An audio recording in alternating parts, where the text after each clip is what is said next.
Hello बच्चों, welcome back to my new Hindi class. तो आज हम पढ़ेंगे बिहारी लाल जी का जीवन परिचय। तो बच्चों, आशा करते हैं आप लोग स्वस्थ होंगे और अच्छे रहिए। और आप लोग को अपने आप को स्वस्थ रखना भी है, तो उसके लिए प्रतिदिन आप लोग मेडिसिन यानी योगा करिए और अच्छे स्वास्थ्यवर्धक भोजन खाद्य पदार्थ खाइए। तो अब चलिए हम लोग बिहारी लाल जी का जीवन परिचय देखते हैं। तो बच्चों, रीतिकाल के प्रतिनिधि कवि बिहारी लाल जी का जन्म 1595 ईस्वी में ग्वालियर के पास बसुआ गोविंदपुर गांव में हुआ था। ये मातृ चौबे कहे जाते हैं। इनका बचपन बुंदेलखंड में व्यतीत हुआ। युवावस्था में ये अपनी ससुराल मथुरा में जाकर रहने लगे।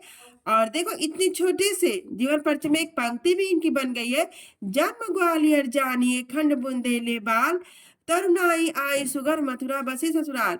यानी उनका जन्म ग्वालियर में हुआ और उनका बचपन बुंदेलखंड में व्यतीत हुआ। और जैसे ही उनकी सुंदर पत्नी आई, वो बस ससुराल में जाकर यानी मथुरा ससुराल में जाकर रहने लगे। और आगे देखिए, जयपुर के मिर्जा राजा जय सिंह के आप आश्रित कवि थे। यानी जयपुर के मिर्जा राजा जय सिंह के यहाँ आश्रित कवि थे। जयपुर में रहकर इन्होंने अपने एकमात्र ग्रंथ बिहारी सतसई की रचना की, जिसमें 719 दोहे हैं। राजा जय सिंह बिहारी का बड़ा सम्मान करते थे। वे इनको प्रत्येक दोहे पर एक स्वर्ण मुद्रा पुरस्कार रूप में देते थे। कहा जाता है कि महाराजा जय सिंह अपनी नौरा पत्नी के साथ प्रेम पास में लिप्त थे और राजा राजकाज का पूर्णतः परित्याग कर चुके थे। यह दशा देखकर बिहारी ने एक ऐसा दोहा लिखकर भेजा कि जय सिंह पुनः कर्तव्य पथ पर अग्रसर हो गए। और वह दोहा है, नहीं पराग नहीं मधुर मधु नहीं विकास ई काल, अली कली सो ही बिंदु आगे कौन हवा। तो अब देखिए, ये रहा दोहा। इसी दोहे को सुनकर राजा जय सिंह पुनः कर्तव्य पथ पर अग्रसर हो गए। अब देखिए, बिहारी जी की मृत्यु 1663 में हुई। अब देखिए साहित्यिक परिचय। तो बिहारी ने किसी लक्षण ग्रंथ की रचना नहीं की, फिर भी काव्य रचना करते समय इनका ध्यान काव्यांगों पर रहा। सतसई के अनेक दोहे रसों प्रस्तुत किए जा सकते हैं। रीतिकाल की ये श्रेष्ठ कवियों में गिने जाते हैं। भक्ति, नीति तथा ऋतु वर्णन भी इनके काव्य के विषय रहे पर प्रधानता प्रेम और श्रृंगार किए। बिहारी सतसई मुक्तक काव्य रचना, जिसमें मुक्तक काव्य की सारी विशेषताएं विद्यमान है। और देखिए, बिहारी ने दोहा जैसे छोटा छंद का प्रयोग विस्तृत अर्थ की सफल वेदना की है। इनके दोहे के रूप में एक पंक्ति भी विख्यात है। यहाँ देखिए, अच्छा ये तो नीचे दिया है, अभी दिखा रहे हैं।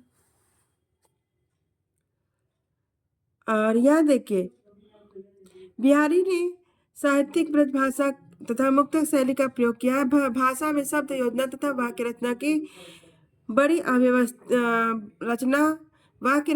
अव्यवस्थित है। और देखिए, कहीं कहीं उस समय के प्रचलित अरबी फारसी के शब्दों का भी इन्होंने प्रयोग किया। और यहाँ देखिए, इनके दोहे सीधे हृदय पर प्रहार करते हैं। इनके दोहे के विषय में निम्नलिखित उक्ति प्रसिद्ध है। सतसैया के दोहरे जो नामक के तीर, देखन में छोटे लगे घाव करे गंभीर। तो ये रहा इनके दोहों के विषय वर्णन में एक पंक्ति है। ये किसने लिखा है? हरिओत जी ने।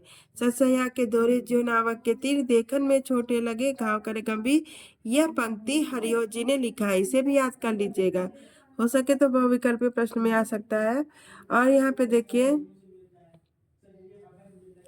यहाँ देखिए, संकलित भक्ति के छंदों में सांसारिक बाधाओं को निवारणार्थ राधा की वंदना, कृष्ण के मुकुट, पीताम्बर, बांसुरी आदि का श्रृंगारिक वर्णन तथा कपट आडंबर को भक्ति भावना में बाधक बताया गया है। नीति के दोहों में सरल दृष्टांतों द्वारा द्वैत शासन की पीड़ा, विनम्रता की श्रेष्ठता तथा संपन्नता के दुष्प्रभाव जैसे शिक्षाप्रद तथ्यों का वर्णन है। तो बिहारी लाल जी द्वारा लिखित भक्ति परक और नीति परक दोहों का वीडियो हम कल अपलोड करेंगे। तब तक के लिए धन्यवाद और अच्छे से पढ़िए, स्वस्थ रहिए, मस्त रहिए। Thank you for watching.